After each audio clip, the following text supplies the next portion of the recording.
목사님 나오실 때 할렐루야로 우리 하다 가겠습니다. 오늘 밤에도 많은 은혜 끼쳐 주실 줄로 믿습니다. 할렐루야. 할렐루야. 찬양 은혜스럽습니다. 우리 하나님이 기뻐 받으신 줄로 믿습니다. 찬송 중에 하나님은 거하신다고 했어요. 어디가 천국이냐? 찬송 부르는 곳이 천국인 줄로 믿습니다. 다 같이 한번 찬양하시라. 찬양하라 내 영혼아, 찬양하라 내 영혼아, 내 속에 있는 것들아 다 찬양하라. 기뻐하라 내 영혼아, 기뻐하라 내 영혼아, 기뻐하라 내 영혼아, 내 속에 있는 것들아 다 기뻐하라. 충만하라 내 영혼아, 충만하라 내 영혼아,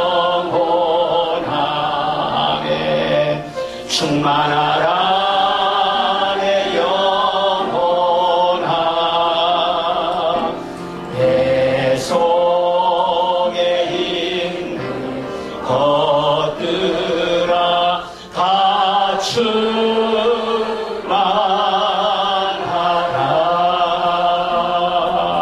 우리 아버지 하나님 영광 받으시기를 원합니다. 사모하는 심령을 만족케 하시고 주인 영혼에게 좋은 것으로 채워주시겠다고 약속하신 아버지 하나님, 목마른 심정으로 이 거룩한 자리에 왔사오니 하늘의 신령한 것으로 충만하게 채워주시옵시고 각자의 형편을 잘 아시는 주님께서 합당한 은혜로 함께하여 주옵소서. 예수님의 이름으로 기도드리옵나이다. 아멘. 할렐루야.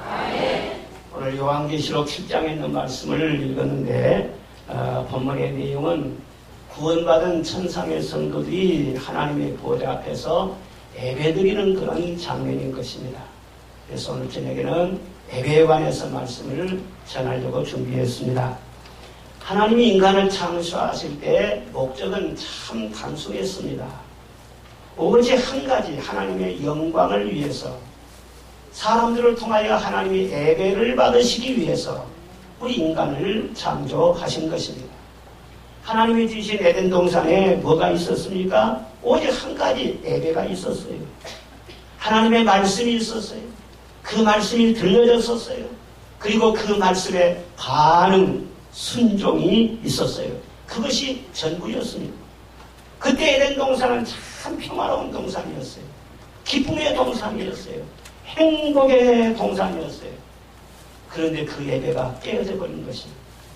예배가 깨어져 버리니까 그 에덴 동산에 좋은 거 다 잃어버린 거예요. 그래서 신라곤이 되어버렸어요. 시기와 미움과 슬픔과 고통, 이런 가시덤불이 우거지게 된 거예요. 상처와 괴로움이 가득한 불행의 동산이 되고 고통의 동산이 되고 저주의 동산이 되어버린 것이에요. 여러분, 왜 예수님께서 사람의 몸을 입으시고 이 세상에 내려오셨습니까? 죄에 빠진 인간을 구원하기 위해서 내려오신 줄로 믿습니다. 잃어버린 낙원을 회복시켜주기 위해서 오신 줄로 믿습니다. 그러면 무엇으로 회복시켜 주십니까? 예배를 통해서 회복시켜 주시는 것입니다. 그래서 예수님이 이 세상에 오신 목적은 죄인을 구원하기 위해서예요. 그 말은 맞는 말이에요. 그런데 그렇게만 강조해버리면 이 충분한 설명이 되질 않습니다. 예수님이 세상에 오셔서 온갖 고초를 다 당하시고 십자가에서 붉은 피를 흘리시고 매를 맞으시고 저주의 가시관을 쓰시고 모든 괴로움을 다 한 몸에 받으셨는데 그것은 전부 다 우리를 대속하기 위해서인 것입니다. 내 죄를 대속하기 위하여, 내 슬픔과 고통과 절망과 죽음과 저주를 대신하기 위하여 예수님이 이 세상에 오셔서 모든 고난을 다 당하신 것입니다. 그러나 우리 구원받는 데만 초점을 맞춰버리면은 잘못되면 이 구속사가 인간 중심이 되고 나를 위하여 하는 이기주의로 흐를 수도 있는 거예요. 하나님이 왜 여호와의 백성을 애굽에서 끄집어내셨습니까? 고통당하는 자기 백성을 구원하기 위해서인 것입니다. 이것이 1차적인 목표였습니다. 그런데 이 건져내는 것이 궁극적인 목적이 아니라 건져내서 그 다음에 그들을 잘 훈련시켜가지고 하나님께 제사를 잘 드리고 하나님 앞에 예배 잘 드리는 백성 되게 하기 위해서, 그래서 하나님과 영원히 함께 살게 하기 위해서 이스라엘 백성들을 애굽에서 건져내신 것입니다. 그래서 애굽의 고생을 벗어버리려고 이스라엘 백성들을 출애굽을 했는데 광야에 들어가 보니까 불편한 것이 많은 거예요. 그래서 참지 못해가지고 막 불평하고 원망하고 막 짜증을 많이 냈어요. 왜 큰 구원을 받은 사람들이 이 광야에서 날마다 생수를 주시고 만나를 주시고 구름기둥으로 함께 해주시고 불편한 것 같아도 족한 은혜를 주고 계시는데도 불구하고 왜 하나님을 원망하고 불평했느냐? 자기중심으로 생각하니까 그런 것입니다. 사람의 욕심은 끝이 없어요. 잘해주면 더 잘해주기를 바라는 것입니다. 편안하면 더 편하기를 바라는 것입니다. 자기중심으로 생각하니까 아무리 좋은 것을 주어도 그 욕심을 채울 수가 없는 거예요. 하나님께서 왜 이스라엘 백성들을 건져내셨느냐? 편안함도 편안하지만은 훈련 잘 받아서 하나님께 예배를 잘 드리고 하나님 영화롭게 하기 위해서 그들을 불러내신 거예요. 그래서 훈련 잘 받으면서 예배 잘 드렸으면은 광야에 살든지 가나안에 살든지 합력해서 선을 이루어 주시고 어디가 살든지 하나님께서 저들을 책임져 주신다고 약속하셨는데 이 하나님의 넓은 구원의 목적을 그들이 깨닫지를 못하십니다. 우리가 구원받은 목적도 꼭 그와 같습니다. 죄와 절망과 고통과 사망에서 우리를 구원해 주신 것입니다. 그러나 나아가서 하나님 앞에 예배 잘 드림으로 영원히 하나님의 친백성이 되고 영원히 하나님과 함께 살기 위해서 우리를 구원해 내셨다는 것을 믿으시기를 바랍니다. 그렇게 예배 잘 드리면은 하나님께서 우리를 책임져 주시는 것입니다. 자녀로 삼아주실 뿐만 아니라 성령을 부어 주시는 것입니다. 한량 많은 세상에서 보호하여 주시는 것입니다. 저주에 가시던 물이 우거진 세상이라고 할지라도 하나님이 축복하셔서 잘 되게 하여 주시는 것입니다. 하나님께서 길 잃지 아니하도록 후리 없이 살 수 있도록 안전한 길로 인도해 주시겠다고 성경에 누누이 말씀하고 있습니다. 하나님이 말씀하시는 것은 무엇이냐? 예배 잘 드리라는 거예요. 예수님 말씀이 뭐예요? 하나님은 영신이 예배하는 자는 신령과 진정으로 예배할지니라. 아버지께서는 자기에게 이렇게 예배하는 자들을 찾으시느니라 말씀을 하셨어요. 이 세상 사람들은 실력 있는 사람을 찾고 문벌 좋은 사람을 찾고 인물 잘난 사람 찾고 학벌 좋고 스펙 좋고 그런 사람을 다 찾는 거예요. 그런데 하나님께서는 그런 사람을 찾는 것이 아니라는 거예요. 신령과 진정으로 예배 잘 드리는 사람, 예배의 자세가 좋은 사람, 그런 사람을 찾으시고 예배를 드릴 때마다 만나 주시는 것입니다. 천국의 선물을 주시는 것입니다. 인생 문제는 복잡한 게 하나도 없어요. 하나님 제대로 만나서 하나님이 그 손 잡아주시면 인생 문제를 깨끗하게 끝나는 거예요. 길이 잘 열리는 거예요. 바닥같이 내려간다 할지라도 거기에서 튀어오르는 새로운 축복, 도약되는 그런 축복의 역사가 일어나게 될 것을 믿으시기를 바랍니다. 신령과 진정으로 하나님은 예배하는 자들을 찾으십니다. 신령과 진정으로 예배한다는 것은 무슨 뜻입니까? 물론 여러 가지로 해석할 수가 있겠지만요, 예배의 대상인 삼위일체 하나님을 제대로 알고 예배를 드리는 거예요. 성부 하나님이 어떤 분이십니까? 창조자 하나님이세요. 영원하신 하나님이세요. 만주의 주가 되시고 만왕의 왕이 되시는 분이세요. 우리의 친아버지가 되시는 줄로 믿습니다. 그 하나님을 알고 예배를 드리는 거예요. 성자 예수님은 어떤 분이십니까? 말씀이 육신이 돼서 이 세상으로 내려오셔서 우리를 죄와 저주와 절망과 사망에서 구원하기 위하여 대속의 제물이 되어주셨어요. 우리 예수님의 그 희생이 아니었다면 우리가 어쩔 뻔했어요? 아찔한 거예요. 죄인으로 태어나서 죄 속에 살다가 이 세상 떠나면 우리가 어떻게 살 뻔했어요? 예수님께서 우리의 죄점을 다 담당해 주시고 하나님께로 나아가는 새롭고 살 길을 열어주신 줄로 믿습니다. 주 예수님보다 귀한 것입니다. 주 예수보다도 귀한 것은 없네. 이 세상 부귀와 명예와 행복과 바꿀 수 없네. 저는 예수님만 생각하면은요, 코끝이 찡해요. 눈물이 나와요. 너무 감사해요. 그 예수님의 은혜를 알면서 예배를 드리라는 거예요. 그리고 예배는 나의 의로 드리는 것이 아니에요. 아무리 내 정성과 수고가 포함이 됐다고 하지만 성령의 감동으로 예배를 드려야 할 줄로 믿습니다. 성령으로 예배를 드려야 돼요. 성령으로 찬송을 불러야 돼요. 성령으로 기도해야 돼요. 여러분이 지금 말씀을 깨달으면서도 성령으로 말씀을 깨달으시기를 바랍니다. 하나님의 말씀은 영의 말씀이기 때문에 아무리 여러분 IQ가 높고 지식이 많다고 할지라도 이 인간의 지식으로는 깨닫지는 못합니다. 하나님께서 가려버려요. 기적을 보아도 깨닫는 은혜를 안 주실 수가 있어요. 그런데 아무리 머리가 똑똑하든지 그렇지 못한 시간에 하나님 내 힘으로는 말씀을 깨달을 수가 없어요. 오늘 저희도 깨닫는 은혜를 주시옵소서. 주님 앞에 찬송 부리면 하나님께서 마땅히 받으신 것이 아닙니다. 받아줘야 찬송은 제대로 되는 거예요. 이 작은 입술로 부르는 찬송은 하나님 받아주시옵소서. 거지 같으면 아무거나 줘도 먹지요. 그런데 왕한테 음식을 줄 때 함부로 먹습니까? 하나님은 만왕의 왕이세요. 우리가 뭐 하든지 간에 하나님께서 이것도 저것도 저것도 다 받는다고 생각해서는 안 되는 거예요. 하나님의 영광에 합당하게 예배를 드려야 돼요. 그렇게 드리는 것은 성령으로 말미암지 않으면 안 되는 거예요. 우리는 예수의 이름이 아니면 하나님 앞에 설 수도 없어요. 그래서 구원의 감격과 하나님의 자녀되는 확신을 가지고 언제나 예배를 많이 드렸지만 처음 예배 드리는 것처럼 성령의 도우심을 의지하면서 주여 이 예배를 받아 주시옵소서.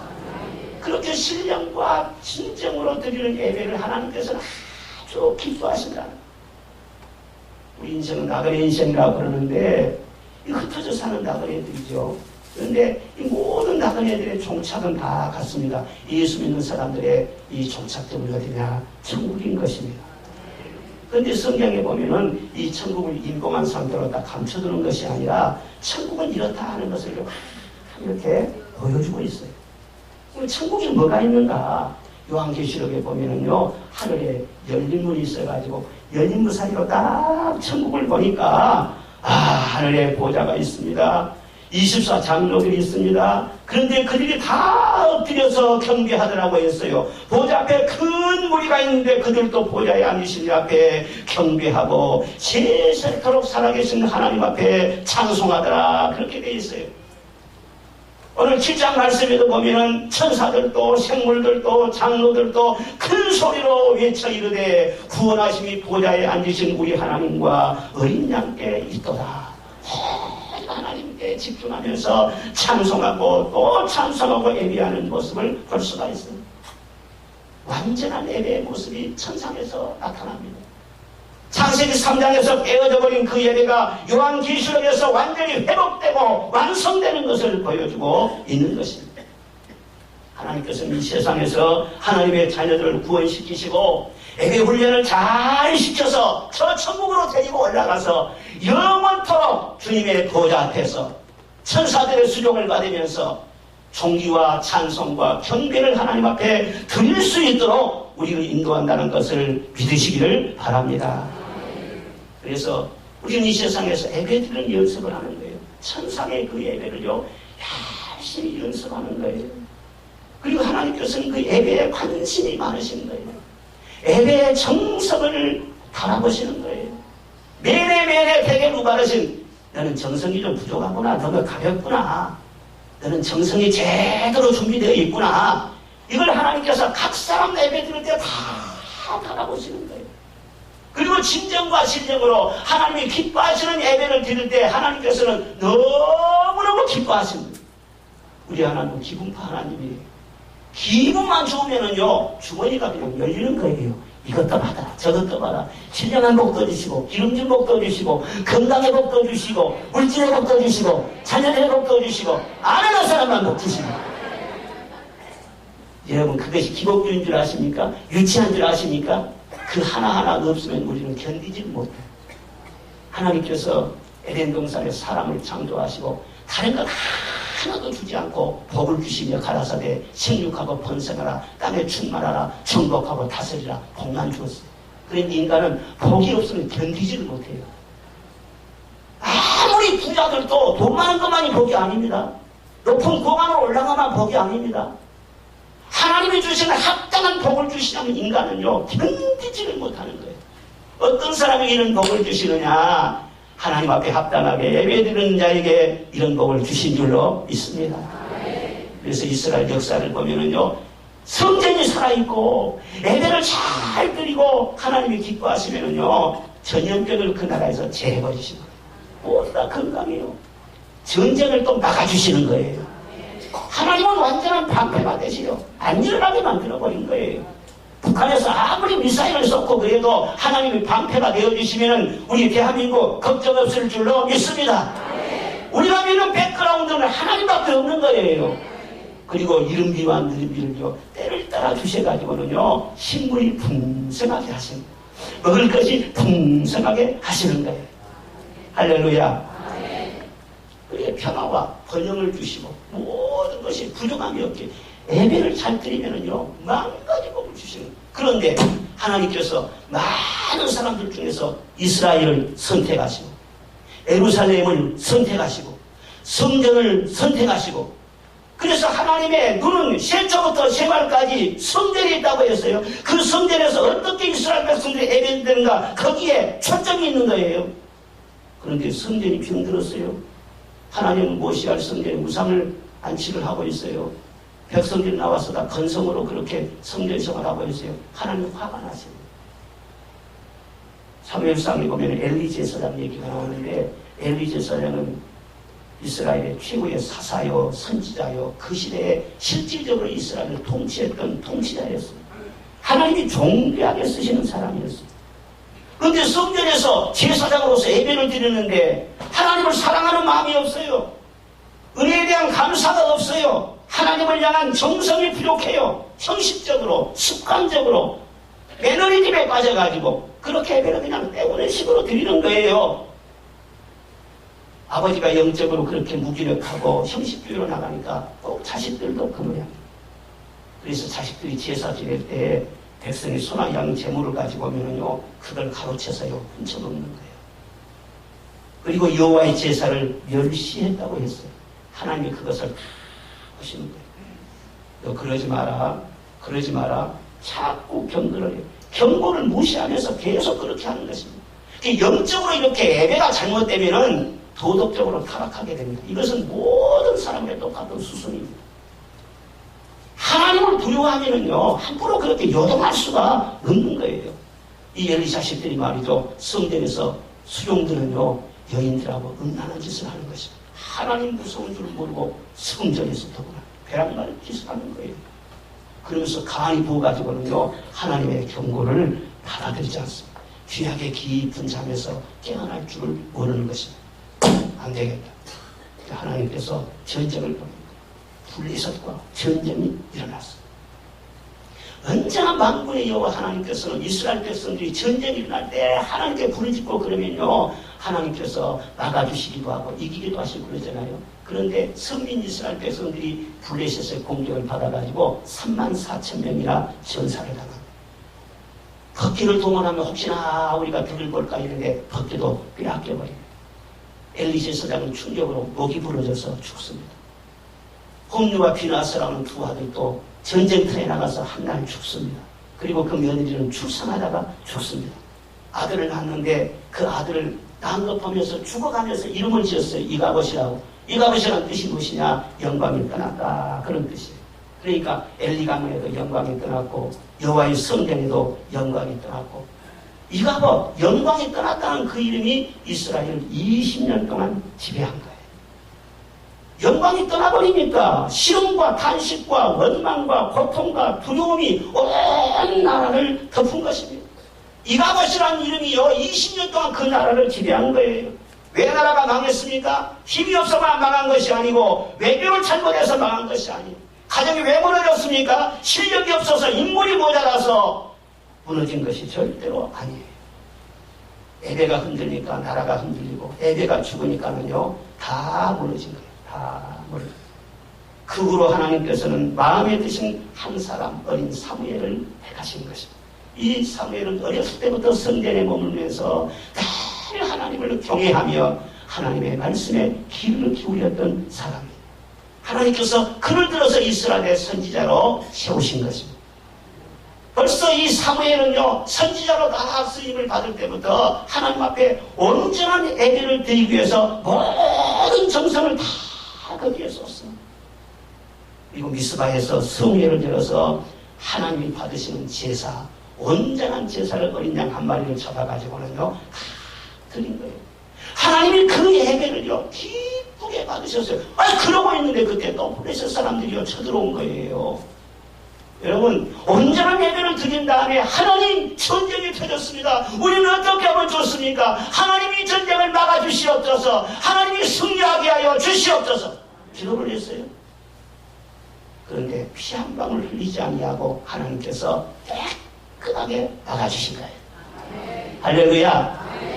갑자기 하늘에서 그냥 막 우레가 터지면서요 블레셋 사람들이 막 자중질환이 일어나고 막 서로 그냥 막 적군 아군을 구분하지 못하고 자기들끼리 찌르고 막 죽이고 그래가지고는요 아이 블레셋 사람 전멸을 당하게 되거든요. 너무너무 하나님께 감사해요. 축복을 너무 많이 받으면은요 들뜨기 쉽잖아요. 그런데 축복 많이 받고 전쟁에 승리한 다음에도 그는 에베네셀이라고 하는 딱 기념비석을 세우고 하나님이 여기까지 우리를 도와주신 줄로 믿습니다. 그리고 하나님 앞에 다 감사 제사를 드립니다. 그 이후에도 보면은 또 제사를 드립니다. 또 제사를 드립니다. 에베가 계속해서 이어간 것을 볼 수 있습니다. 그런데 하나님께서 사무엘아 네가 나한테 그렇게 정성으로 예배를 드린 것 보니 내 마음이 참 기쁘다. 내가 너에게 무엇을 줄까? 너 사무엘 네가 살아있는 동안은 블레셋 사람들이 절대 이스라엘 땅 밟지 못할 거야.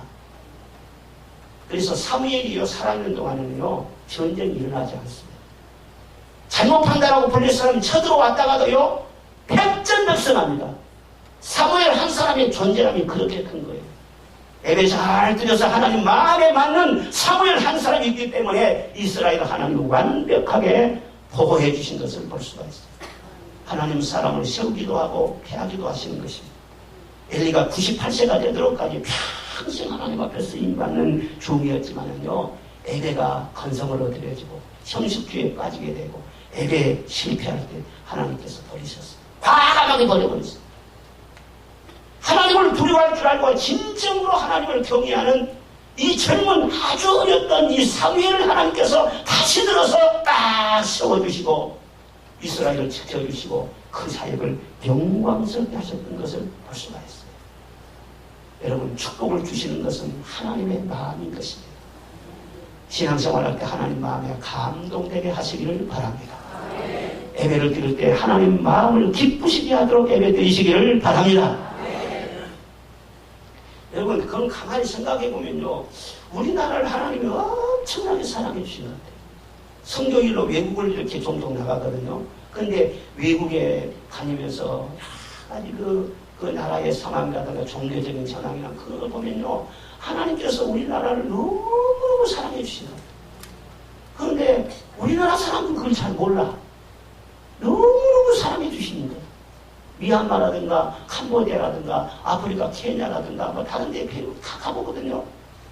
여러분 영적으로요 너무너무 가면은 답답해요. 앞으로 100년이 지나도요 복음이 번성할 것 같지를 않아요. 그런데 우리나라 가보십시오. 얼마나 하나님께서 축복해 주시고 우리나라에 선교가 된 지가요 133년밖에 안 됩니다. 6.25 전쟁 끝난 지가 67년밖에 안 됩니다. 그런데 하나님께서 우리나라 국력을 얼마나 신장시켜주는지 모릅니다. 제가 며칠 전에 김대중 전 대통령 자서전을 좀 읽었어요. 김대중 대통령이 누구시냐면 우리 고향 사람이에요. 신안 사람이에요. 그래서 뭐 낙지 깨서 먹고 문저지 낚시질에서 먹고 조개 파서 먹고 그런 것을 우리도 어렸을 때 즐기면서 살았거든. 아이고 김 대통령도 그렇게 살았더라고. 얼마나 정겨워요. 그래서 그냥 재미가 있는 거예요. 그래서 그냥 그 자서전을 읽었어요. 그런데 좀 있다 보면은요, 그 6.25 전쟁 났을 때 그때 그 어려움을 겪었던 얘기를 아주 참 그 기억력이 총명하시더라. 아주 생생한 기억력을 가지고 다 기록을 해놓은 것을 읽었어요. 그런데 6.25 전쟁 때 겪었던 얘기 들어가면서 제목을 뭐로 달았느냐? 죽음이 곁에 있었다. 그렇게 제목을 달았어요. 그때 사업을 했었는데 서울 출장 있을 때 그때 갑자기 전쟁이 터졌다는 거예요. 그런데 라디오를 들으니까 이승만 대통령이 서울만큼은 어떤 일이 있어도 사소할 테니까 시민들은 안심하고 이 서울을 지키십시오. 그렇게 했다는 거예요. 그런데 그 다음날 아침에 광화문을 나가보니까 인공기가 펄럭 뛰더란 거예요. 나중에 알고 보니까 그때 이미 방송할 때는 이승만 대통령 대전으로 피신해버렸고 또 정부는 수원으로 이미 다 피신해버렸고 거짓말한 거죠. 그리고 공산군들 밑으로 못 내려오게 한다고 말이야. 아무런 예고도 없이 한강 철도를 폭파시켜버리니까는요. 아니 묵고한 양민들이 말이죠. 그냥 자동차 타고 가다 수백 명이 거기에서 빠져 죽는 거예요. 그걸 보면서 너무너무 가슴이 아팠다. 그리고 그때 목포가 집인데 어떻게 이제 서울을 빠져나와요. 먹고 살 것이 없으니까. 그래서 마포 나루터에서 랍쌀이 배 한 척을 구해가지고 한강을 건너서 그 다음에 이제 무조건 하고 남쪽으로 내려가는 거예요. 목포를 찾아서. 근데 400km를 말입니다. 20일을 걸려서 가다가 부잣집 있으면 내려가서 구걸을 하고 아무 데서나 잠을 자고 참외밭 있으면 가서 참외 따먹고 그렇게 거지 신세가 돼가지고는요 20일간 걸어서 목포까지 내려온 거예요. 근데 자기 가족들 만난 것도 잠시고 뒤로 가는데 아저씨 잠깐 좀 봅시다. 그래서는요, 무슨 일입니까? 잠깐이면 됩니다. 그래서 따라갔는데 경찰서로 끌려가요. 우익 반도 문제를 지켜가지고 교도소에 갇힌 거예요. 교도소에 있는 사람들이 말이죠. 하루에 몇십 명씩 계속 끌려나가면 다 총살당하는 거예요. 그러니까 죽음이 곁에가 있죠. 오늘 죽을지 내일 죽을지 알 수가 없어요. 근데 며칠 뒤에 인천 상륙작전이 성공했다는 그런 이제 소문이 떠들면서요. 공산당 철주를 하잖아요. 그리고 지역에는 게릴라들만 남은 거예요. 그래서 막 죄수들이 말이야, 죄수들 아니지. 갇힌 사람들이 말이야, 합세해가지고 엉문을 부수고는 그래서 탈출을 했어. 탈출을 해가지고 집으로 가는데, 게릴라들이 추적을 또 하는 거예요. 그리고 100명이 탈출을 했는데, 그 중에서 70명이 다 죽었다. 30명 살아남은 가운데, 김대중 대통령이 살아남은 거예요. 우익이 득세하면은요, 좌익을 죽이고, 좌익이 득세하면요, 우익을 죽이고, 계속해서 4.16전 피비린내라는 이런 복수전이 끊임없이 계속되는 거예요. 너무너무 고통이 납니다. 그래 그 전쟁의 끔찍한 참상을 보면서 자기는 평생의 화해와 전쟁이 없는 세상을 꿈꾸면서 그렇게 정치를 해왔다고 글에 보면 그렇게 기록했다. 그 이후에도요 독재 정권이 얼마나 많이 시달렸어. 50 때 얼마나 많이 시달렸어. 우리 어렸을 때 얼마나 많이 가난했어. 근데 하나님께서 언제부터인가 엄청나게 우리나라에 복을 주셨어요. 전 세계적으로 민주화와 경제를 동시에 성공시킨 나라는 대한민국밖에 없어요. 이번에도 통계를 보니까는요, 전 세계의 경제 수출로 영향을 끼친 그런 퍼센테이지가 나왔는데, 일본이요, 전 세계 수출 물량의 5.3%를 차지해요. 그런데 우리 대한민국이 얼마나 차지하냐? 4.0%를 차지한 거예요. 여러분 감동 느꼈죠? 그러나 그것은요 옛날에 비하면 상상할 수도 없는 일이에요. 전 세계 수출 대국 중에 우리나라가 8위라니까요. 8위라니까요. 감동을 전혀 못 받는 거 보세요. 개구리 월척이점을 전혀 생각 못 하는 거예요. 어렸을 때 고구마 먹고 말이죠. 그러니까 콩나물 먹고 말이죠. 그렇게 자랐던 시절을 모르는 거예요. 여러분 오래 걸리지 않았습니다. 한 3, 40년 만에 하나님께서 우리나라를 가나안 복제같이 이렇게 복을 주신 줄로 믿습니다. 여러분 경제적인 축복, 정치적인 축복만이 아니고 군사적인 축복. 6.25 전쟁 때는요. 북한이 우리나라가 국력이 훨씬 셌어요. 우리나라 자랑할 것이 아무것도 없었어요. 그러니까 밀고 그냥 밀고내는 거 아니에요. 그런데 지금 봐보세요. 북한에서 아무리 핵 실험을 하고 미사일을 쏘고 그래도 전 세계 사람들은 대한민국을 걱정하는데 정작 대한민국 사람은 눈 하나 깜짝 안 합니다. 매일 TV에 나오고 신문에 나오고 그래도요 전혀 걱정의식이 없어요. 왜? 힘이 있거든요. 힘이 있거든요. 전쟁이라는 것은 아무데나 일어난 것이 아닙니다. 힘의 균형이 깨떨어질 때 전쟁이 일어나는 거예요. 뿐만 아니라 영적인 축복도 우리에게 주셨어요. 우리나라의 머리머리에도 6만 곳이 넘습니다. 세뱃재단을 쌓은 교인들이 얼마나 많은지 몰라요. 하나님의 말씀을 사랑하고 경건하게 살아가는 사람들, 소돔 고모라 사도처럼 의인이 10명만 있는 것이 아닙니다. 이 나라에 경건한 주의 종들이 많아요. 의롭게 살아가는 성도들이 많아요. 하나님께서 그런 사람 한 사람을 다 보시지 않겠습니까? 그리고 우리나라 교회를 통해서 전 세계 3만 명의 선교사를 지금 보내고 있지 않습니까? 이런 놀라운 축복들은요 절대 우연이 아니에요. 여기 12장의 말씀 보면 하나님께서는 나라를 멸하게도 하시고 크게도 하시고 편히게도 하시고 줄어들게도 하시고 크게 하시고 작게 하시는 모든 주권이 하나님의 손에 있다고 했어요. 나라는 절대 국민이 바라는 대로 된 것이 아닙니다. 누가 뭐래도 하나님께서 이 나라를 축복하신 줄로 믿습니다. 뭘 보고 이 나라를 축복하셨느냐? 하나님께서 먼저 은혜를 받은 하나님의 사랑하는 자녀들, 주의 종들이 얼마나 예배를 열심으로 드린지 모릅니다. 전 세계를 가봐도요, 우리 대한민국 교회처럼 예배를 열심히 드리는 나라는 없을 것 같아요. 예배 종류도 많아요. 주일 날 예배, 1부 예배, 2부 예배, 3부 예배, 4부 예배, 5부 예배까지 드리는 사람들도 있습니다. 3일간 예배, 새벽 예배, 금요철야 예배, 구역 예배, 신방 예배, 돌 예배, 생일 예배, 주도 예배, 기복 예배, 미사 예배, 개업 예배, 폐업 예배, 결혼 예배, 요즘부터 이혼 예배까지 드린다는 거예요. 목숨을 걸고 예배를 드리는 거예요. 여러분, 이렇게 교회에서 열심으로 예배를 잘 드리니까 하나님께서 그 예배를 받으시고 정말 세계에 빼어난 복을 주신 줄로 믿습니다. 머리가 될지언정 꼬리가 되지 않게 하시고 꾸어줄지언정 꾸임을 받지 않게 해주시고 이런 놀라운 복을 하나님께서 주시는 거예요.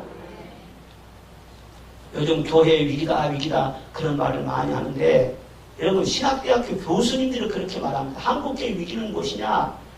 신학적으로 연구해 보니까 예배가 문제라는 거예요. 예배가 많이 가벼워졌다는 거예요. 예배가 많이 경량화됐다는 거예요. 그냥 때우는 식으로 그렇게 예배를 드린다는 거예요. 여러분 목욕탕에 들어가면은요 충분히 땀도 빼고 몸도 불려가지고 때도 다 벗기고 그렇게 나와야 되지 않겠어요? 들어가서 옷 벗고 그냥 탕에 말이에요. 일본 살짝 나와. 여러분 어떻게 이 몸이 말이죠 피부가 깨끗해지고요 때를 벗기고 그렇게 하겠어요? 꼭 그와 같이 말이죠 좀 충분한 예배 진득하니 드리는데 주예전에 한번 나왔으면은요 내가 집으로 가기가 했어요. 나는 주예전이 너무 내 아버지 집에 내가 있어야 할 것을 알지 못하셨나니까 나는 성전이 너무 좋아. 성전이 있으면서요 주예전을 늘 사모해요. 이렇게 예배를 늘 사모해야 되는데 예배가 어느 순간부터 너무 짧아지고 가벼워지고 정성이 모자라지고 그런 가운데 한국교회 위기가 찾아옵니다. 저는 처음에 어렵게 지고 잠깐 간증을 했습니다만요 처음에 저는 신앙생활 할 때부터 예배로 모든 것을 했어요. 예배로. 최신자 공부, 무슨 성경 공부, 무슨 내비게이션 무슨 공부, 뭔 공부 하나도 나는 몰랐어. 그러니까 교재 하나도 나는 찾아본 적도 없고 예배만 드렸어요. 그런데 하나님 만났다니까요. 인격적으로. 예수님 만났다니까요. 예배 드리면서 주님의 은혜가 너무너무 감사하고 산딸님 따로 가서 말이죠. 가시 조금 찔리게만 해도 얼마나 아프고 그러는데 우리 예수님이 나를 위해서 가시만 쓰시고 옆구리에 창을 받으시고 못자국이 있고 너무너무 고통 많이 나요. 내가 그 은혜를 어떻게 보답하지? 늘 울어도 눈물로써 못 갚을 줄 알아 몸 밖에 드릴 것 없어 이 몸 바칩니다. 그 찬송 제가 주차장의 성전에 가서 햇살이 비춰오는데요. 하염없이 눈물을 흘리면서 내가 돈이 없다고 뭐 옷이 없다고 무슨 책값이 없다고 우는 것이 아니에요. 주님의 십자가의 그 구속의 은혜, 그 거룩한 사랑 생각하면서요. 하나님, 내가 돈 있으면 돈 바치고 싶은데, 내가 몸이 크고 기술이 있으면 기술을 동원해서 주를 위해 섬기고 싶은데, 내가 너무 어려가지고 주를 위해 드릴 것이 없네요. 드릴 것이 없어요. 몸밖에 없어요. 이 몸밖에 없어요. 그래서 제가 그 찬송 부르면서요, 결심한 게 뭐냐면, 아무리 생각해봐도 우리 교회 전도사님 같은 그런 전도사가 되어야겠다. 그래 하나님이 그래도 좀 기뻐하실 것 같더라. 그래 그때 저는 결심을 했어요. 내가 우리 교회 전도사님 같은 전도자가 되겠습니다. 저는 목사도 될 거 생각도 못했어요. 전도자가 되겠습니다. 그 전도자는 얼마나 가난했는지 몰라. 얼마나 외롭고 얼마나 핍박 많이 당했는지 몰라. 나도 저렇게 되겠습니다. 그래서 결심하고 오늘날까지 이렇게 달려온 것 아니겠어요? 예배 드리니까는요, 그 안에 다 있더라니까. 요즘은 공부도 너무 많이 하고 교회 프로그램도 너무 많고 그래가지고 뭘 많이 한 것 같은데 진정으로 인격적인 하나님을 만나고 정말 그 은혜에 이끌림받아 살아가는 이런 것은요 좀 아닌 것 같아요. 여러분 신앙이 주님과 온전히 하나 될 수 있기를 주의 이름으로 축원합니다. 우리 교회에 개척하면서 저는 그렇게 생각했어요. 저는 아무리 생각해봐도 다른 것은 할 재주가 없다. 예배를 잘 드리자. 예배를 잘 드려서 내 배우는 대로 그전에 해왔던 대로 열심으로 말씀, 열심으로 기도하고 찬송으로. 그래서 미안하지만 우리 교회는 예배 시간이 뭐 짧다든가 무슨 행사가 있다고 해서 예배 시간이 줄어든다가 그건 아예 상상도 못합니다. 무슨 오늘 저녁에 무슨 음악회 하니까 뭐 하니까 예배 그냥 간단하게 드리죠. 상상도 못합니다. 음악회 한다고 말씀을 간단하게 전하고 예배를 간단하게 해줘요? 음악회가 중요합니까? 예배 드리는 것이 더 중요합니까? 우리 교인들은 딱 그렇게 훈련이 됐어요. 성령이 역사하니까 성도들이 은혜를 받고 여러분들은 모르지만요 은혜를 받으면 얼굴이 피어지잖아요. 귀신 떠나가서 그런 거예요. 성령의 기름붐이 임하기 때문에 그런 거예요. 치유 역사가 임하는 거예요. 할렐루야. 이런 살아계신 하나님을 만나는 게 없으면 교회는요 경쟁력이 없습니다. 첫사랑을 잃어버리면 초대 옮겨버린다고 했어요. 거기 성령이 역사하지도 않고 성령이 불이 꺼져버렸는데 누구를 위해서 종을 울리는 겁니까? 왜 교회가 존재하는 겁니까? 초대 옮겨버린다. 1년에 우리나라에요 은가는 교회인데 3,000교회가 넘어요. 절대로 이런 적으로는 있을 수가 없어요. 왜 그런 현상이 나오느냐? 교회는 크든지 작든지 간에요 성령의 불이 타올라요. 그러면 어둠의 세력이 물러가는 것입니다. 성령의 불길이 타오르면은요 어떤 교인이든지 큰 교회가 됐든 작은 교회가 됐든 예배를 드리면은요 성령 받은 살 맛이 나는 겁니다. 이렇게 좋을 수가 없어요. 이렇게 감사할 수가 없어요. 여러분 세상에 줄 수 없는 것을 교회에서 주는데 교회가 안 될 줄 아십니까? 세상을 따라가려고 하니까는 교회가 항상 그냥 터덕거리는 거예요. 우리는 하늘의 신령한 복을 받아가지고 세상에 줄 수 없는 하늘의 평화를 줘야 되는 것입니다. 죄사함을 줘야 되는 것입니다. 영생을 줘야 되는 것입니다. 사랑을 줘야 되는 것입니다. 하나님만 주실 수 있는 분야가 있어요. 이 모든 것이 다 예배를 통해서 이루어져요. 그런데 천상의 예배, 오늘 성경 말씀 보니까 천상의 참 예배가 열리는데 그 예배 광경이요 오늘 본문에 보면 하나씩 다 나와 있어요. 이 세상은 우리가 아무리 예배를 드려도 완벽한 예배는 드릴 수 없습니다. 그러나 더 나은 예배는 드릴 수 있습니다. 천상의 예배가 완벽한 예배의 모델이라면요 우리는 어제보다 더 나은 예배, 오늘보다 내일은 더 나은 예배를 향해서 계속해서 전진하고 또 전진해 나가야 할 줄로 믿습니다. 천상의 예배는 어떤 예배냐? 첫째는 하나님 보좌 앞에 드리는 예배예요. 누구 보좌 앞에요? 하나님 보좌 앞에 드리는 예배. 오늘 10절에 보니까 구원하심이 보좌에 앉으신 우리 하나님과 어린 양께 있도다 그랬어요. 구원하심이 우리 하나님과 어린 양에게 있도다. 예배를 드릴 때 말이죠 하나님의 보좌를 향해서 찬이 나가는 그런 모습을 볼 수 있지 않습니까? 교회 나올 때 여러분들 뭘 보십니까? 하나님을 바라보십시오. 예수님을 바라보십시오. 사람들이 아무리 많이 있을지라도 내 마음 중심에 하나님을 바라보는 간절한 마음이 있어야 돼요. 주님의 보좌 있는데 천한 몸 이르러 그 영광 몸소 배울 때 내 기쁨 넘치리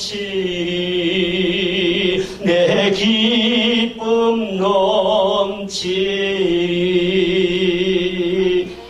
교회 올 때 말이죠, 하나님을 바라봐요. 내가 갑니다. 하나님 만나기 위해서 갑니다. 갈멜산에서 엘리야가 제단을 쌓았어요. 하나님께서 그 제단을 아주 기뻐하셨어요. 그래서 불로 응답해 주셨어요. 3년 6개월 동안 가물었던 땅에 단비를 흡족하게 내려주셨어요.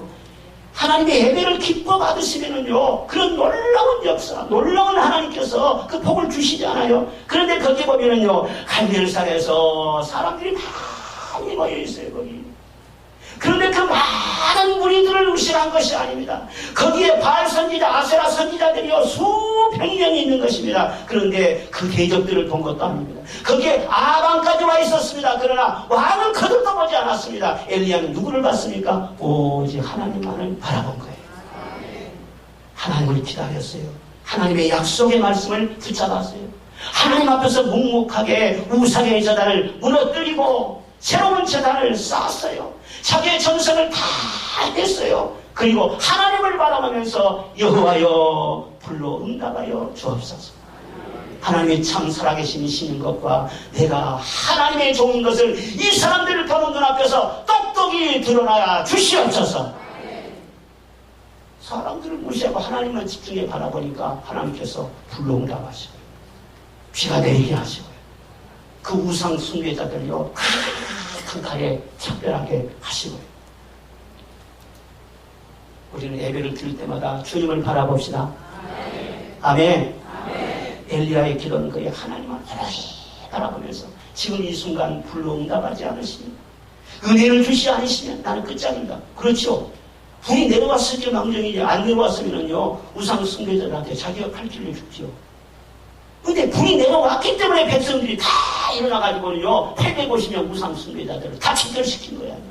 그 예배를 드릴 때는요 이런 절박한 심정으로 예배를 드려야 돼요. 오늘 하나님께서 은혜 안 주시면 내일 받으면 될 것이고, 오늘 은혜 못 받으면 다음 주를 받으면 될 것이고, 그렇게요 느려 터져가지고는요 하나님께서 그래 그럼 다음에 하자 계속 하나님도 미루실 거 아니에요. 내 믿음대로 될시었다. 오늘입니다. 이 순간입니다. 하나님 나를 붙잡아 주시옵소서. 하나님을 바라보면서. 예? 그리고 둘째로 이 본문에 보면은요 다 모여서 드리는 예배였다. 그래서요 구절에 보니까 능히 셀 수 없는 큰 무리가 모여있더라, 그런 말씀이 나와 있어요. 여러분 천국에는요 많은 사람들이 모여있어요. 모여서 함께 예배 드리는 것을 하나님이 기뻐 받으셨어요. 우리 성도들이 주 예수 이름으로 함께 모일 때 하나님은 기뻐하신다는 것을 믿으시기를 바랍니다. 예배를 드리는 것은요 예배 자체가 봉사예요. 예배를 서비스라고 하지 않습니까? 내 시간을 바치는 것이고 내 몸을 바치는 것이고 내 정성과 재능을 바치는 거예요. 그래서 내 몸을 바쳐서 늘 교회는 모이기에 힘써야 돼요. 교회는 북적북적해야 돼요. 교회가 안 되려면은요 이단들이 막 공격을 하고 안티들이 막 공격하고 핍박을 한다고 해서 은되는 것이 아닙니다. 교회 안 되려면은요 안 모이면은요 조용하게 불 꺼져 버립니다. 조용하게 불 꺼져 버려요. 다 무너져 버린 거예요. 그래서 모이기는 힘써. 예수님께서 재림하신 말세가 될수록 모이기를 피하는 사람들이 나타난다는 거예요. 아이고 꼭 밤 예배 드려야 됩니까? 새벽 예배 꼭 드려야 됩니까? 적당하게 그냥 예배 드리죠. 이런 사람들이 교회 안에도 나타난다는 거예요. 여러분 하나님의 말씀을 집에 가서 그냥 듣고 숨어서 그냥 기도하고, 여러분 그게 신앙생활 아닙니다. 예배를 드리는 것은 반드시 모여야 되는 거예요. 반드시 모여야 돼요. 왜? 모여서 함께 찬양하고 함께 기도하고 함께 회개하고 함께 주의 은혜를 사모할 때 거기에 성령이 임하십니다. 할렐루야. 그리고 성령 받은 사람들이 다 불씨가 돼가지고 가정으로 사회로 다 나가서요 전도하고 이 세상을 변화시키는 거예요. 그러니까 교회는 뭐가 있냐, 이 예배는요 심장과도 같은 거예요. 그리고 우리 온몸에 정맥이 있고 동맥이 있고 그러잖아요. 그래서 피를 다 흘려주면은요 정맥에서 말이죠 심장을 향해서 피를 또 실어 나르는 거예요. 실어 날라가지고는 들어가면은요 이 심장에서 피를 또 재생산을 해요. 재생산해가지고 동맥을 통해서 온몸으로 쫙 흘려보내는 거예요. 그게 한 번 흘려보냈다가 한 번 돌아오는데 3분밖에 안 걸린대요. 끊임없이 흘려보내고 심장으로 들어오고 다시 재생산하고 그래서 우리 생명이 유지가 되는 거예요. 그런데 이 몸의 심장이 그래서 중요한 것처럼 이 교회의 예배는 심장과 같은 거예요. 가정생활하고 사업하고 직장생활하고 다 하면서요 여러분의 마음은 어디로 향해야 되느냐, 예배로 향해야 되는 거예요. 그러니까 정맥으로 들어가는 그 피는 말이죠 찌꺼기도 많고요 불순물도 많고요 더러운 것들이 많아요. 그걸 그냥 가지고 심장으로 들어가면 거기서 정화가 되고 재생산되듯이 여러분이 세상에 살다 보면 여러 가지 문제도 많고 근심 걱정도 많고 죄도 많고 허물도 많이 드러나고 스트레스도 많이 나고 그런 걸 전부 다 어디로 갖고 들어가느냐, 쓰레기 폐기장으로 갖고 간 것이 아니라 예배로 들어가는 거예요. 예배로 회개하는 거예요. 하나님 다 이런 상태로 나왔습니다. 그러면 하나님께서 그것을 다 받아들이실 거예요. 그리고 회개하면 하나님께서 성령을 부어주신 줄로 믿습니다. 말씀을 부어주신 줄로 믿습니다. 그래가지고 힘을 얻어가지고는요 동맥의 피가 막 흐르는 것처럼요 힘을 얻어가지고 또 세상으로 나가. 그래서 가정이 새로워지고 일터가 새로워지고 나라가 새로워지고. 아멘. 아멘. 그래 모이기에 힘써야 돼. 안 모이면은 이 교회는 끝이 안 나. 왜 서구의 교회들이 저렇게 됐는가? 미국 교회들이 왜 위기에 처했는가? 안 보이는 거예요. 그냥 라디오 설교를 잘하는 스타크 목사님들이 나타나가지고 설교하니까 뭐 설교한 건 잘못된 건 아니잖아요. 그런데 문제는 무엇이냐면요 이 라디오 설교를 들으면서 그것으로 예배를 대치해버렸다는 거예요. 아 여기서 말씀 들었으니까 온라인으로 그냥 흥금 버리면 되고 아 말씀 듣고 그냥 신앙생활 하면 되지. 여러분 어디서 그렇게 신앙생활 합니까? 그게 예배입니까? 설교 듣는 것이지. 반드시 예배를 드릴 때는요 성전으로 몸을 바치고 시간을 바치고 애고를 준비하고 나오라는 거예요. 나와. 모여야 한다는 거예요. 중직자를 또 열심히 모여야 됩니다. 바쁜 척하지 마십시오. 예배 드리는 것보다 더 소중한 것이 어디가 있습니까? 중직자의 자리가 비고 그러면요 보이지 않게 교회는 성령의 불이 꺼져가는 거예요. 굉장히 위험스러운 거예요. 시골 교회도 그러고 도예지 교회도 그러고요 원리 원칙대로 성경대로 우리가 믿어야 할 거 아니겠어요. 다 성도들이 말이죠 이것저것 바쁜 척하고 그러면서요 예배에 참여하지 않고요 그러면서 성령의 불이 꺼지니까 교회가 경쟁력을 잃어가는 거 아니겠어요. 모이기에 힘쓰시기를 주의 이름으로 축원합니다. 내 몸을 제물로 바치시기를 바랍니다. 새벽 예배 열심히 드리세요. 밤 예배 열심히 드리세요. 밤이 주일 예배를 어떻게 받습니까? 그래야만이 성령의 불이 타오릅니다. 그 다음에 보니까는 이 천상 예배는 엎드려서 경배하는 예배였다. 그래서 엎드려서 경배하는 예배. 엎드렸다는 것은 그냥 목을 그냥 다 숙이고 그냥 무릎을 꿇고 몸을 저하렸다는 그런 뜻만이 아니에요. 여기서 엎드렸다는 것은요 내 모든 생각과 감정과 혈기와 내 자아와 그런 모든 편견 그런 걸 다 내려놓고 하나님의 말씀을 여과 없이 받아들이는 것입니다. 그리고 내 생각을 가지고 내 감정을 가지고 나가는 것이 아니라 하나님의 말씀을 붙잡고 들어올 때와 나갈 때는요 다른 생각을 가지고 나가는 거예요. 들을 때는 내 감정이 살아있었는데 말씀을 듣고 예배 드리는 다음에는 내가 재생산이 되는 거예요. 그래서 주님이 가시는 거예요. 동방박사들이요 멀리에서 아기 예수님이 태어났다고 하니까는요 경배하러 왔어요. 황금과 유황과 몰약을 가지고 경배하러 왔어요. 그걸 들면서 엎드려서 경배를 했어요. 그런데 꿈에 하나님이 나타나셔가지고 너 오는 길로 가지 말고 다른 길로 가라 그러거든요. 그리고 경배한 다음에요 오던 길로 가지 않고 지시하심을 받아 다른 길로 갔다 했어요. 그러니까 제대로 된 예배는 무엇이냐? 예배 들어올 때의 마음과 예배를 통해서 하나님 만날 때 내 생각이 달라지는 거예요. 아이고 어떤 사람 별 사람 다 있어요. 나는 오늘 하나님 너무 인생이 괴로우니까 오늘 예배가 마지막입니다. 오늘 예배 마지막 드리고 한강에서 떨어져 죽겠습니다. 그리고 도는 사람이 있습니다. 도는 사람이 있습니다. 그럼 예배를 제대로 드렸으면요, 한강으로 가야 되겠습니까? 자기 집으로 가야 되겠습니까? 예배를 제대로 드리면요, 올 때의 생각은 달라질 것이죠. 그렇죠. 올 때 말이죠. 막 미움의 감정을 가지고 나와서, 그런데요, 하나님 말씀 듣고 보니까는 내 마음속에 미움의 이 착고가 풀어진 거예요. 결과들이 풀어진 거예요. 나도 죄인인데 생각이 달라지잖아요. 이게 완전히 하나님을 경배하는 사람, 엎드려져요. 예배 드리는 사람이 달라져요. 제가 결혼을 했는데, 아이고, 조씨하고 결혼을 했어요. 조씨하고. 그런데 우리 조씨가, 저는 전혀 몰랐는데, 나중에 보니까는요, 조채강이라고 하더라고요. 근데 조씨하고 최씨하고 강씨가 제일로 고집이 있어야 돼요. 그런데 조씨가 그 중에서 제일 세다는 거예요. 죽은 조씨 한 사람이요, 산 강씨하고 최씨 세 사람씩 해먹은다는 거예요. 그렇게 조씨가 세다는 거예요. 근데 그 남자들은 조씨가 그렇게 해서 좋다네. 근데 여자들이 세다는 거예요, 또. 그래서 저는 그것도 모르고 교회에서 한 아가씨를 만나가지고 뭐 조씨 그런 거 따지지도 않고, 우리 집사람이 상당히 이쁘거든요. 그래서는요, 깜빡깜빡 이렇게 해가지고 마음이 통하고 하니까는요, 아이, 둘이 이제 서로 교제를 하고 그러는데, 아이고, 제가 결혼할 때 말이죠, 그 처갓집이 다 들고 일어나서 반대하고, 그 동네가 한 50% 돼야 해요. 그런데 동네 사람 전체가 들고 일어나서 반대했어요.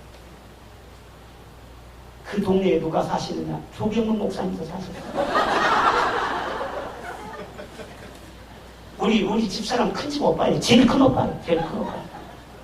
그런데 내가 조 목사님 참 고맙게 생각한 것은, 그 모든 조씨 형제들이 전부 다 나를 무시하고, 다 가난하다고 그러고, 직장도 없다고 그러고, 무엇 때문에 저 고마노한테 보내냐고 그러고, 전부 다 그랬거든요. 근데 조 목사님이 그때 딱 나를 보면서, 조 목사님 가만히 눈치 보니까 나를 무시하지 않더라고. 그래서 제가 조 목사님 심호하시는 교회, 여기 내가 온 거 아니에요. 그 안에서는 내가 뭐 때문에 오겠어요. 감정이 살아있죠. 그래서는 정말 핍박과 서름을 받으면서 그렇게 제가 무시를 당하고 멸시당하고 하면서, 그래도 하나님이 사랑하는 마음을 주시니까 제가 그 모든 핍박을 이겨내면서 드디어 결혼을 했던 것이 것이다. 그래서 결혼하면 나는 정말 행복할 줄 알았어요. 그런데요, 조씨가요, 보통 거짓말을 하세요. 분명히 잘못했는데도 잘못했단 말을 전혀 하질 않는 거야. 진짜는 얼굴은 그렇게 좋고 목소리도 참 이렇게 명랑하고, 이렇게 피부도 참 곱거든요. 머리띠도 참 곱고, 코도 예쁘고 하고, 입술도 그렇게 푹푹하고 너무 좋거든요. 그런데 세상 고집이 그렇게 센 거예요, 고집이. 그래서는요, 이게 먹지를 못해요. 그런데 지금도 생각합니다. 영광의 법성 그 산중 골짜기에 거기 들어가서 6년 동안 상권에서 목회를 했어요. 그런데 거기에서 부부간에 많이 싸웠어요. 내가 생각해보면은요, 그도 그럴 것이 25살에 담임 전도사로 나갔다니까. 그러니 얼마나 우리 집사람이 볼 때는 위태롭겠어요. 럭비공처럼 어디로 튈지를 모르니까 자꾸 실수하고 그러니까는요, 그냥 남편만 보면은요, 막 스트레스가 생기는 거야, 그냥. 생각하면 이해가 돼요. 그래서 둘이 그냥 다 싸우고 그렇게 많이 싸워. 그런데요, 저녁에 기도하러 나갔다 온다든가, 아무리 싸워도 새벽 기도를 해야 할 거 아니에요? 싸울 때도 새벽 기도를 하고 싸워야지. 그 새벽 기도 하고는요, 한 2시간 집사람이 기도하고 나오잖아요. 그런데 고집을 세우고 큰 소리 치다가든요, 하여튼 기도하고 나오면, 예배드로 나오면은요, 다 수고져요. 대번 내가 잘못했어요. 그러니까 하나님이 손봐주니까 꼼짝 못하더만. 남편 말 듣는 게 아니에요. 지금도 마찬가지예요. 지금은 뭐 싸울 일도 별로 없지만은요, 지금도 조금 마음이 안 들고 그러면은요, 막 뭐라고 잔소리하고 그러거든. 그래도요, 새벽에 가서 한 2시간 예배 기도하고 말이죠. 딱 나오면은요, 아주 태도가 유순해져요. 여러분, 이 마음을 완전히 낮추는 거, 이게 경배예요. 아니, 예배 드리기 전하고 예배 드리는 후하고 똑같으면 그게 무슨 예배예요? 아니, 쇳덩어리가 말이요, 대장간 분무불 속에 들어갈 때고 나올 때고 똑같으면요, 그건 불이 아니지. 불이 아니지. 불 속에 들어간 이 쇠붙이가 말 노가지 할 거 아니야. 경배라고 하는 것은요, 내 자신이 살아계신 하나님 만나면 어른 만난 거야. 그냥 완전히 깨지는 거야. 그렇게 돼야만이 제대로 된 예배예요. 그리고 큰 소리로 화답하는 예배라 그랬어요. 12절에 보니까 아멘 찬송과 영광과 지혜와 감사와 축복과 고천능함이 우리 하나님께 세세토록 있을지어다.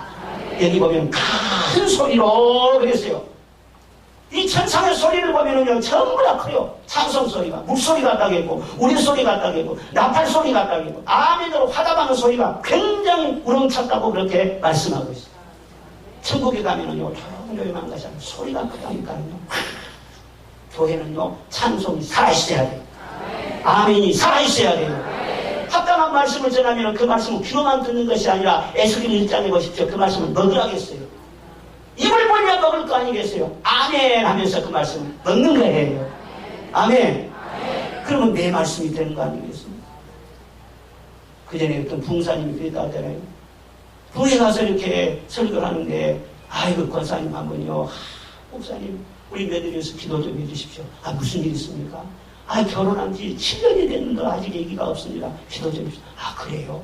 대접을 잘 하면서 이제 며느리 허락해가지고 기도를 받게 했어요. 그런데 목사님이 얼마나 잘 잡수셨으니까 얼마나 축복 기도를 아주 풍성하게 해줬겠어요.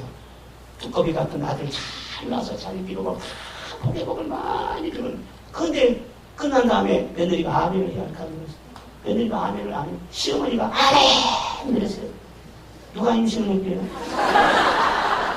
아멘 한 사람이 임신을 했어요. 교회에서 목사님이 설교 말씀을 하시면은요 반응을 보이시기를 바랍니다. 아멘. 아멘. 아멘. 아멘. 그래야 목사님도 힘이 나고 내 영혼에도요 유익이 되는 것이죠. 아멘은요 진실로 그러합니다. 그런 뜻이잖아요. 이루어지기를 바랍니다. 그런 소망이 있잖아요. 그리고요 큰 환난에서 나오는 예배라 14절에 보면은 이는 큰 환난에서 나오는 자들인데 그렇게 말씀을 했어요. 여러분 예배는 하나님 만나러 가는 것인데 하나님 만나러 가는 길은요 반드시 방해 세력이 있는 것입니다. 기도하려면 기도의 문을 가로막는 자가 있어요. 주일 예배를 드리러 가려면요 발목 잡은 자가 있는 거예요. 밤예배 안 하던 사람들이 밤예배 드리려고 하면은요 아유 갑자기 손님이 찾아온다든가 갑자기 또 휴대폰에 무슨 이상한 전화가 온다든가 전화받으라고 말이죠. 밤예배를 예배를 못 드리는 거예요. 이상하게 예배를 방해하는 세력들이 있는 거예요. 유혹이 있고 어떤 장애물이 있고 발목 잡는 자들이 있고 핍박의 세력이 있다 할지라도 예배를 드리는 자는 그것을 뛰어넘어야 할 줄로 믿습니다. 장애를 극복하면서 예배를 드려야 되는 거예요. 우리나라 선조들이 말이죠 그걸 잘했어요. 일제시대를 지내면서 유교를 거치면서 예배를 중단할 뻔한 일들이 얼마나 많았습니까? 그런데 목숨으로 예배 드렸잖아요. 전 세계적으로 그렇게 예배에 집중하는 나라는 우리나라밖에 없습니다. 다른 나라 보면은요, 순례자가 별로 안 나와요. 우리나라는요, 목숨 걸고 예배만큼은 지키잖아요. 여러분, 순교지 그러면은, 우리 여수에는 손양원 목사님 그리고요, 저 경상도 쪽으로 가면은 주기철 목사님 있고요, 저 신안 쪽으로 가면은요, 문중경 전도사님 있고 그래요. 근데 문중경 전도사님, 바로 그 직속 수제자가 누구시냐면요, 이봉성 목사님. 그 살아있을 때 문정도 목사님한테 배우고 그랬어요. 그 이봉성 목사님한테서 제가 신앙생활 청년 때죠. 제가 배웠어요. 그런데 이봉성 목사님이 심우했던 교회가 어떤 교회냐면 임자 진리교회라는 교회가 있어요. 진린답에서 진리가 아니라 은혜와 진리학에서 진리교회. 임자 진리교회. 그런데 임자 진리교회에요. 이판일 장로님이라는 분이 계셨어요. 그런데 이봉성 목사님이 그 교회 전도사로 심우를 할 때예요. 그런데 유교가 터져가지고 이 임자도에 11,000명 정도 인구가 살았습니다. 그런데 거기에 좌익분자들이 많다고 해서 가장 희생이 많았던 곳이 이 임자도입니다. 11,000명의 주민들 중에서 2,800명이 6.25 때 희생을 하고 있어요. 그 가운데서 이 기독교인들은 거의 전멸되거나 되다시피요. 그렇게 많이 희생을 하고 있어요. 그러니까 공사부터 오면은 목사님, 전도사님을 무조건 죽이니까. 그래서 이판일 장로님이 어렵사리 사석을 구해가지고 이봉성 전도사님을요, 5% 피신을 시켰어요. 그리고 자기는요, 교회를 지킨다. 그리고 교회 지키면 그걸 적당하게 주일날 예배를 좀 숨어서 드린다든가 그렇게 할 거 아니겠어요? 그런데요, 주일날 예배 드리지, 밤 예배 드리지, 3일밤 예배 드리지, 꼬박꼬박 예배를 드리는 거예요. 그것을 공산당들이 눈치챈 거예요. 그리고 3일밤 예배를 드려요. 조그마한 20평 빼는 그 교회에서 48명이 모여가지고 3일밤 예배를 드리는데 걸러도 될 것인데 말이죠. 예배를 물리칠 수가, 물러설 수가 없어. 그 공산당들이 다 진입을 했어요. 그래가지고 공포를 쏘면서 말이죠. 여기서 예수 믿지 않는 사람 손들어. 그 사람 살려주겠다. 그리고 48명이요. 한 사람도 손 안 대는 거예요. 그리고 그 사람들 전부 다 난사해서요. 송사를 시키고요. 그리고 이판일 장로님 가족들이 몇 명이냐. 13명이에요. 13명은요, 특별히 끌고 가가지고, 여기서 파는 모래, 이 구덩이에다 말이죠. 그 사람들 생매장을 시킵니다. 그래가지고, 한 집안에서 13명의 순교자가 나왔어요. 장남이 이인재 목사님이신데, 그 이인재 목사님은 제가 존경하는 목사님, 제가 어렸을 때만 그 사랑도 받았어요. 그 목포에서 이제 신학 공부를 한다고 목포에 나왔는데 잠깐 목포 나온 사이에 그런 일이 있었어요. 그러니까 그 집안에 유일하게 이인재 목사님만 살아났고, 그래서 이인재 목사님이 다 평정되고 이제 국군들이 진주한 다음에 들어갔죠. 들어가 보니까는요, 자기 집안이 그렇게 된 거예요. 그 자기 아버지, 어머니 다 돌아가신 그런 참상을 보면서 평생토록 그분을 추대예배를 드리기만 하면요, 위장이 쓰리갖고 그런 병을 앓았다. 얼마나 마음의 상처가 큽니다. 그러면서 국군들이 총을 갖다 주면서요, 이 가해자들 다 세워놓고요, 복수하라고. 이 손으로 쏴서 죽이라고. 그러니 그분이 예수 믿는 분인데 죽이겠어요. 죽이면 죽인데요, 이 중에서 공산당 포기하고 예수 믿는다고 손을 든 사람은 무조건 살려줍시다. 그렇게 해가지고, 여러분, 공산당 그만하고 예수 믿는 사람 손 드시오. 그러니까 가해자들이 자기 살라고 전부 다 손을 든 거예요. 한 사람도 죽이지 않고 다 살려줬어요. 그리고 나중에 그 후손들 중에서 장로가 나오고 목사가 나오고, 그리고 이인재 목사님이 밖에 나와서 목포에서 이제 개척을 해가지고 교회를 크게 성공적으로 했어요. 근데 은퇴 10년을 앞두고 말이죠, 나는 다시 고향교로 들어간다 해서 임자 진리교로 다시 거기에 들어간 거예요. 시골교회, 도시교회 놔두고는요, 시골교회로 들어간 거예요. 그러니까 듣는 말에 하면은요, 임자도 딱 들어갔더니요, 성자가 오셨다고 막 현수막을 붙었대요. 동네 사람들 다 붙였대요. 그리고는요, 이인재 목사님이 설교 그냥 잘하고 못하고 소용이 없어. 성자니까. 우리를 다 살려준 사람이니까. 그래서는 그 마을 전체가 다 복음화가 됐어요. 이인재 목사님은 천국을 가셨지만 그 삼남이요, 그 세 번째 아들이 그 교회에 들어가서 또 목회를 하고 있어요. 여러분, 그런 교회가 있다니까요. 48명이 어떻게 순교를 당합니까? 한 집안에서 13명이 어떻게 순교를 당합니까? 무엇을 위해서 순교당합니까? 예배 안 드리고 말이죠. 3일 예배 적당하게 그렇게 숨어서 기도하고 있으면 그런 일 없잖아요. 그런데요, 예배는 물리칠 수 없다. 예배는 거둘 수 없다.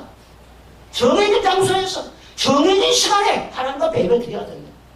그래서 순교의 제물이 되었지만 그 순교의 숭고한 피가 이 나라를 살린 줄로 믿습니다. 이 민족을 살린 줄로 믿습니다. 여러분, 예배 대충 때우지 마십시오. 재직이 돼가지고 중직자가 돼가지고 3일밤 예배 드리지 않고 말이죠. 무엇을 위해 존재합니까? 예배를 위해 존재하세요. 돈 없는 사람들이 사업에 갖고 돈푼이나 만지면 말이죠, 낙파 붙여가고 돌아가. 할 일 없는 사람이 말이죠, 시원이라도 당선되고 막 그러면은요, 사람 만나러 돌아요. 사람 만나는 것이 급한 것이 아닙니다. 하나님을 만나야 돼요. 하나님 중심으로 살아야 돼요. 어떤 환란이 오더라도, 제가 보니까는 아무리 중직자고 예배 성실하게 잘 드린 사람도 1년에 한두 번은요, 주일 예배 꼭 빠질 수밖에 없는 상황이 발생해요. 그때 하나님을 시험해 보시는 거예요. 그때 시험해 보시는 거예요. 속 뺏기지 마세요. 철저하시기를 바랍니다. 사람이 목숨 걸 일이 있어야 되지 않겠어요? 그리고 이 성경에 보니까 흰 옷을 입고 드리는 예배가 천상의 예배라 그랬어요. 무슨 옷을 입고요? 무슨 옷을 입었다고요? 흰 옷을 입었어요. 흰 옷은 무엇이냐? 예수 그리스도의 구속의 은혜로 말미암아, 주님의 보혈로 말미암아 우리 죄가 깨끗하게 씻음을 받은 줄로 믿습니다. 그래서는요, 정결함을 얻게 되는 거예요. 속죄함을 받는 그 모습을 말하는 거예요. 그리고 신옷이라는 것은 기쁨을 의미하는 거예요. 죽을 죄인이 죄 사함 받으니까 그보다 더 기쁜 일 어디가 있겠어요? 그래서는 기뻐하는 거예요. 예배드리는 사람은요, 기뻐해야 돼요. 세상 근심명제가 아무리 많을지라도 주님 앞에 나올 때는요, 그거 맡기면 하나님께서 좋은 것으로 바꿔주실 줄로 믿습니다. 근심 걱정 무거운 짐 아니 진짜 누군가 부질없이 낙심 말고 기도 드려 아뢰세. 할렐루야. 하나님 아버지가 그러신데 뭐가 걱정이에요? 뭐가 걱정이에요? 어차피 세상 사람은 천국 가면 될 것이고, 살면 하나님의 은혜로 살면 될 것이고, 사명 감당하면 될 것이고, 성도들 여러분 항상 해같이 밝아야 할 줄로 믿습니다. 그래도 아직도 안 웃고 있는 사람 봐보세요. 너무너무 근엄해요. 천국이 어떤 사람의 것이냐? 어린아이 같은 자들의 것이냐? 어린아이들은 하루에 400번씩 웃어요. 400번씩. 어린아이 같지 않으면 결단코 천국에 들어가지 못할 결단코가 들어가 있어요. 그래 지금부터 한번 웃어봅시다. 하하하하. 할렐루야. 우리는 하나님 앞에서는요, 연세가 70, 80이 돼도 어린아이지요. 그렇잖아요. 큰 신념을 맡기고 주님 은혜 안에서 내가 기뻐해야 하나님도 기뻐해. 그렇잖아요. 저도 우리 손자하고 같이 산대요. 우리 손자가 막 찡찡하고 막 성질내고 그러면은요, 나도 스트레스 받아요. 근데 손자가 막 좋아하고 즐거워하고 할아버지 막 그러면은요, 나도 통당해서 기분이 좋은 거예요. 하나님의 자녀들의 기쁨은 하나님의 기쁨인 줄로 믿습니다. 그리고 또한 밤낮으로 드리는 예배라 그랬어요. 7장 15절에 보니까 그의 성전에서 밤낮으로 하나님을 섬기며, 따라합시다. 밤낮으로. 그러니까 밤낮으로 주일마다가 아니에요. 그냥 아침마다가 아니에요. 그냥 주야로 밤낮으로 찬송 부르고 기도하고 말씀 듣고 예배를 이렇게 사모하는 거예요. 예배를 즐거워하는 거예요. 찬송가에 그러잖아요. 밤낮 불러서 찬송을 드려도 늘 하신 마음 뿐일세. 늘 찬송 부르고 더 부르고 싶고 더 부르고 싶고, 여기서 기도 많이 하고 가면서도요, 또 주님의 이름을 부르고 싶고, 찬송 부르고 가면서도 흥얼거리면서 찬송을 하고, 늘 기뻐가지고는요, 막 더 하고 싶은 마음, 이 마음이 바로 천상의 예배자의 마음이에요. 예배는 억지로는 안 돼요. 성령 충만하면 여호와 경외하기를 즐거워하게 되는 것입니다. 예배 드리는 것이 의무가 아니에요. 피곤한 것이 아니에요. 그 자체가 너무너무 귀한 기쁨이에요. 할렐루야. 그래서 제일로 훌륭한 성도는 무엇이냐? 즐거움으로 예배를 드리는 사람, 예배를 늘 사모하는 사람, 그런 사람이 교회에서는요, 가장 귀한 보람인 거예요. 그리고 마지막으로는요, 주 앞에서 면류관을 드리는 예배라 그랬어요. 10절에 보니까 24장로들이 보좌에 앉으신 이 앞에 엎드려 경배하고 자기 면류관을 보좌에 드리며, 따라합시다. 면류관을 드리며. 천상에 올라가니까 하나님께서 야 착하고 충성된 종아 하면서 생명의 면류관을 씌워주셨어요. 전도 많이 했다고 기쁨의 면류관을 씌워주셨어요. 주님의 사역 잘 감당했다고 영광의 면류관을 씌워주셨어요. 면류관 씌워주니까 얼마나 좋아요. 면류관 쓰고 황금길을 거니면서 말이죠, 이제 서울 이 천국에서 이제 광내고 다니게 됐어요. 그런데 가만히 생각해 보니까 내가 아무리 충성하고 전도를 많이 하고 헌신을 많이 했을지라도 하나님이 세워주니까 했고, 하나님이 주신 성령의 능력을 의지해서 했고, 하나님이 생명을 주셨기 때문에 했고, 물질도 하나님이 주신 것 가지고 봉사했고, 아니 전부 다 하나님이 주셨네. 하나님의 은혜로 했는데 이 면류관 내가 받을 것이 아니네. 이 면류관 주님께 드려야 되겠구나. 그리고 면류관을 씌워주신 게 아닙니다. 주님 내가 받을 것이 아닙니다. 주님이 받으세요. 주님이 받으세요. 그리고 주님께 다 드린 거예요. 면류관 하나 있는데 그걸 다 드린 거예요. 저도 생각해보면 그래요. 지금까지 목회 40년 동안 하면서 말이죠, 나름대로 충성했다고 할 수도 있겠죠. 그런데 깊이 생각해보면요, 전부 다 하나님이 주신 것 갖고 있어요. 하나님이 내 생명 주시지 않았더라면 지금 존재할 수도 없어요. 저도 몸이 많이 아파가지고 사경을 헤매기도 했어요. 그리고 20몇 년 전에 눈에 시력이 이상이 와가지고 망막 출혈이 왔어요. 그래서 저는 두 눈을 갖고 산 것이 아니라 이쪽은 실명상태, 눈 하나 가지고 살아요. 그런데 이쪽 망막 출혈 이쪽으로 살짝 옮기기만 하면은 그때 저는 끝나는 거예요. 책을 읽을 수도 없어. 설교할 수도 없어. 모든 사회는 다 스톱이야. 그런데 한쪽에 출혈이 되면 한쪽으로 옮기기 쉽다고 하더라. 그런데 아직까지 안 옮기고 있어요. 왜? 하나님께서 스톱 거기까지야. 하나님이 딱 멈추게 하시니까 이쪽으로 출혈이 안 오잖아요. 아멘이라고 아멘도 안 하는 거예요. 저는 시력에 조금만 이상이 오면 아찔해요. 끈적이니까 전부 다 하나님이 주신 은사로 하는 것이고 하나님이 주신 성령의 능력으로 하는 것이고 내가 갖고 한 것이 뭐가 있어요? 다 하나님한테 받아서 있지. 그래서 플러스 마이너스 제일버리면 내가 한 것은 아무것도 없어. 전부 다 하나님의 은혜로 한 거예요. 그래서 면류관을 드린다고 하는 그 말이요 정말 실감이 나는 거예요. 주님의 이름만 높이죠. 주 예수 이름 높이여 다 찬양하여라. 다 찬양하여라. 금연류관을 들여서 만유의 주를 찬양하세.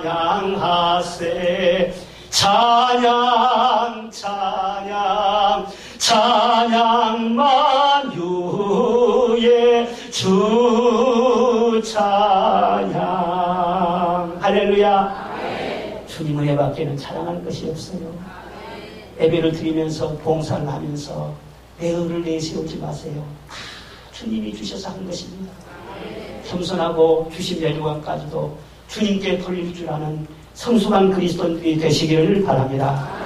이렇게 예배를 잘 드릴 때 하나님께서는 15절에 뭐라겠어요? 그 위에 창막을 펴주시고 해나 아무 뜨거운 기운에 상하지 않게 하여 주시고 어린 양의 친히 그의 목자가 되어 주시고 하루하루 복된 길로 인도하여 주시고 생명수 샘으로 인도하셔서 목마르지 않게 하여 주시고 모든 눈에서 눈물을 씻어 주실 것입니다. 할렐루야. 천상에 가서만 그런 은혜가 아니라 이 세상에서도 예배에 성공하며 하나님 기쁘시게 하는 예배를 드린 사람에게 그런 은혜를 끊임없이 주시는 거예요.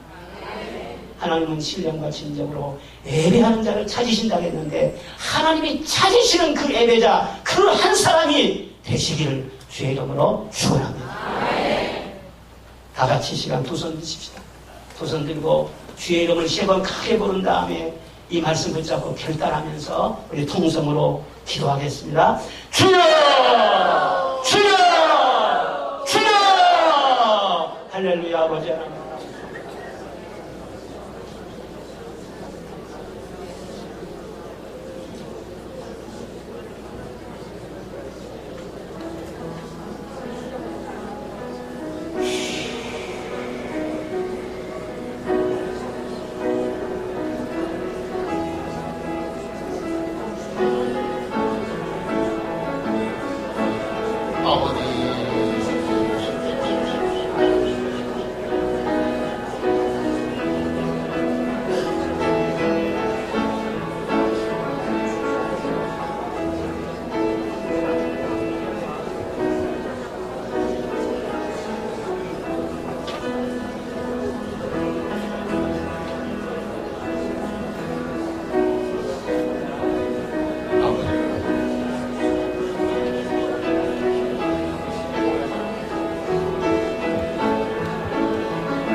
존귀하신 아버지 하나님 감사합니다. 오늘도 말씀을 통해서 천상 예배를 드리기를 원합니다.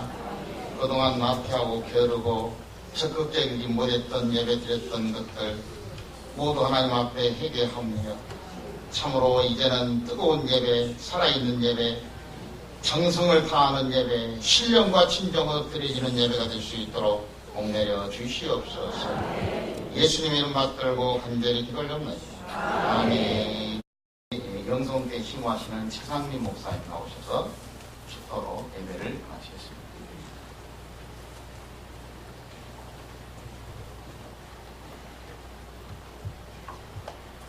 예수 그리스도를 구주로 믿고 구원을 확신하며 말씀으로 돌아가 거룩한 예배자로 살기를 소원하고 다짐하는 벌교 지역에 속한 모든 교회의 지체들과 여수 은파교회와 귀한 성의를 마련한 대광교회 위에 예수 그리스도의 은혜와 하나님의 사랑과 성령의 인도하심과 역사하심이 영원히 함께 하시기를 간절히 축원하옵나이다. 아멘.